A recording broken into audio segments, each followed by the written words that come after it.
پوچھا گیا ہے کہ توحید اور بدعت کے معاملے میں حق بات نہ بتاتے ہوئے اتحاد کو باقی رکھنے کے لیے ان کے ہاں میں ہاں ملاتے ہوئے خاموش رہ کر اسی کو حکمت کہنا کیا صحیح ہے؟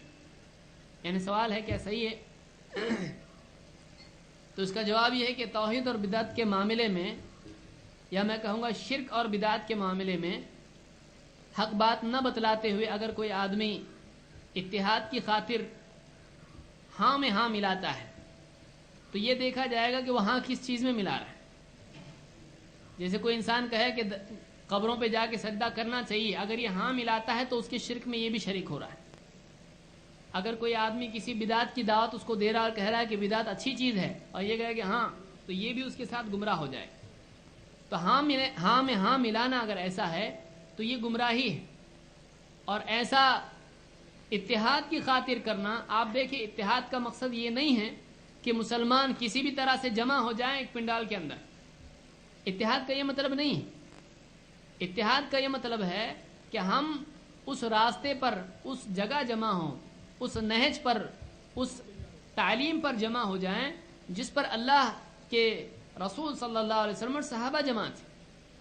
اگر میں بھی ہٹتا ہوں کوئی راستے سے اور میں کوئی غلط بات کہتا ہوں تو آپ کی ذمہ داری کہ مجھ کو بتائیں تاکہ میں واپس سے اندر آ جاؤں، میں واپس سیدھے راستے پر آ جاؤں۔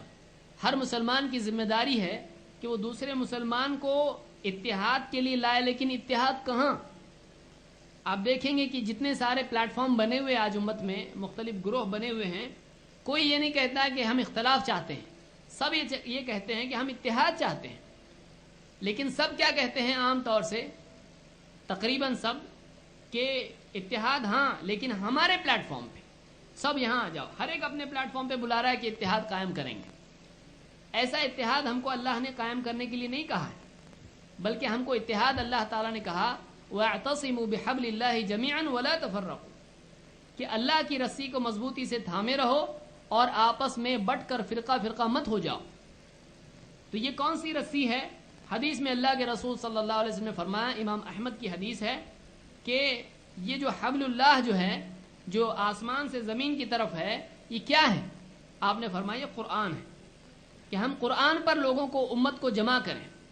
کوئی اس سے یہ نہ سمجھے کہ قرآن حدیث نہیں، صرف قرآن۔ آپ دیکھیں کہ قرآن میں خود حدیث موجود ہے، قرآن میں خود اس بات کا حکم ہے کہ اللہ کی مانو اور رسول کی مانو۔ تو جو آدمی قرآن کو پکڑے گا، قرآن کو تھامے گا، اپنے آپ وہ حدیث کی طرف جائے گا، کیونکہ جب اللہ کا حکم اس کو آئے گا اطیعوا اللہ و اطیعوا الرسول، تو کہے گا رسول کا حکم کہاں ہے؟ تو اس کو حدیث میں ملے گا، وہ حدیث کو بھی تھامنے والا بن جائے گا۔ تو قرآن و سنت پر جمنا یہ اتحاد کی واحد صورت ہے، اس کے علاوہ جو بھی اتحاد ہوگا کوئی کام کا نہیں، چاہے ہو جائے، ایسا اتحاد ہو جائے تو بھی وہ غلط ہے۔ تو میں کہوں گا حکمت کے نام پہ ایسا کرنا صحیح نہیں ہے کہ کسی بھی غلط بات پر ہاں میں ہاں ملائیں۔ اللہ کے نبی صلی اللہ علیہ وسلم اور صحابہ نے ایسا نہیں کیا۔